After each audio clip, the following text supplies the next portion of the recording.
Баршаңызға сәлем достар. Бүгін осындай өте дәмді, езілмейтін түшпәраның рецебімен бөлісемін. Ұстаған оразаларыңыз қабыл болсын. Ауызашарға өте керемет тағам. Маған лайк басып, комментарий жазып кетуді ұмытпаңыздар. Ең алдымен біз осындай салқын суымызға тұз және де жұмыртқамызды салып араластырамыз. Онан соң ұнымызға қосып, жақсылап қамырымызды илеп алатын боламыз.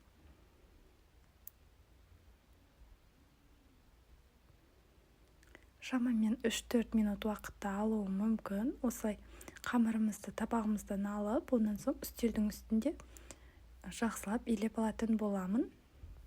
Маған осылай өте ыңғайлы.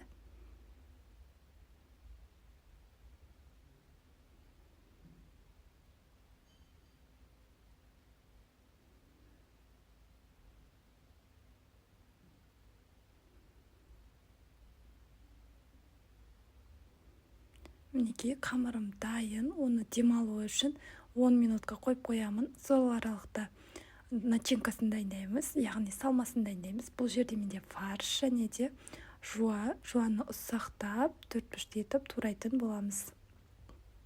Бір орташа көлемдегі жуанның, яғни жартысын пайдалансаңыздар жарайды. Қалған жартысын қазір сорпаға қосатын боламыз. Жуамызды осылай фарштың үстіне салып, оның үстінен тұзымызды және де дәміне қарай қара бұрышымызды салатын боламыз. Оларды жақсылап араластырамыз.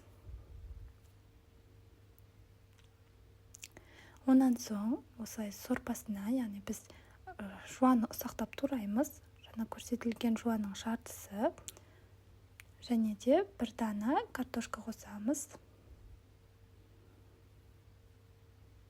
Енді қамырымызды алып жайып қоямыз. Мінекей менде толықтай иіні қанып, күшті болып демалып тұрған қамыр. Яғни осылай енді оны оқтауымызбен жайып аламыз.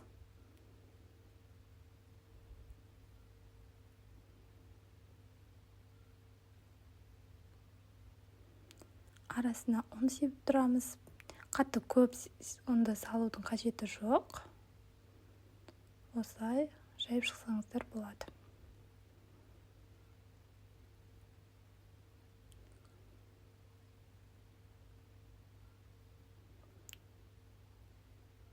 Енді осы қамырымыз дайын болған кезде осылай кесіп алатын боламыз.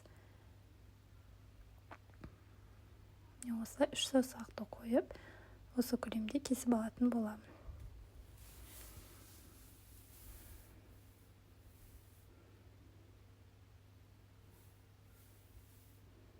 Осылай көз мөлшерінде жасап жатырмын. Болмаса сіздерде тағы да 3 саусағыңызды қойып, осылай көлемде өлшеп істесеңіздер болады. Барлығын осылай жайып кесіп алатын боламын.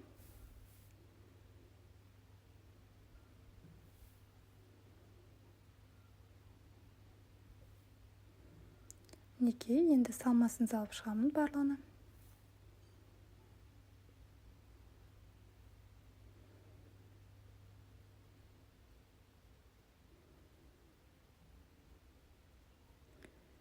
Барлығына салдым. Енді түшпәрамызды осылай түйіп шығамыз.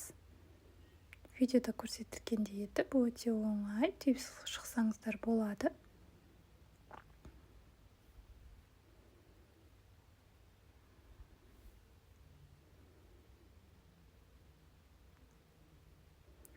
Мінекей, мен бұл процесті жылдамдатқан кездегі видео.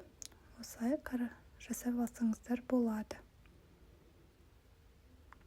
Мінекей, түшпәраларым дайын. Толықтай енді мен дәл қазір салмайтындықтан осылай дайындап қоямын. Енді сорпасын дайындаймыз. Бұл жерде кішкене ғана сұйық май қостым.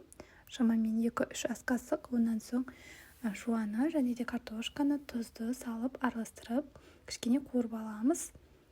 Оның үстінен осындай томат пастасын саламыз. Бұл жерде менде домашний, яғни қолдан жасалынған. Сіздер өз қалауларыңыз бойынша магазиндікінде пайдалансаңыздар болады. Оны кішкене қуырып аламыз.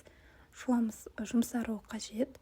Онан соң осылай суымызды құятын боламыз. Мен шамамен бұл жерде 3 литр су құйдым осы тамаққа. мінекей енді барлығын қайнап тұрған кезде салып алдым. Пельмендеріміз дайын, көтеріліп пісіп жатыр. Енді өз қалауларыңыз бойынша аскөк, әртүрлі зелендерді салсаңыздар болады. Маған тіркеліп лайк басуды ұмытпаңыздар. Ас болсын. Сіздермен бірге болған Маратова Индира.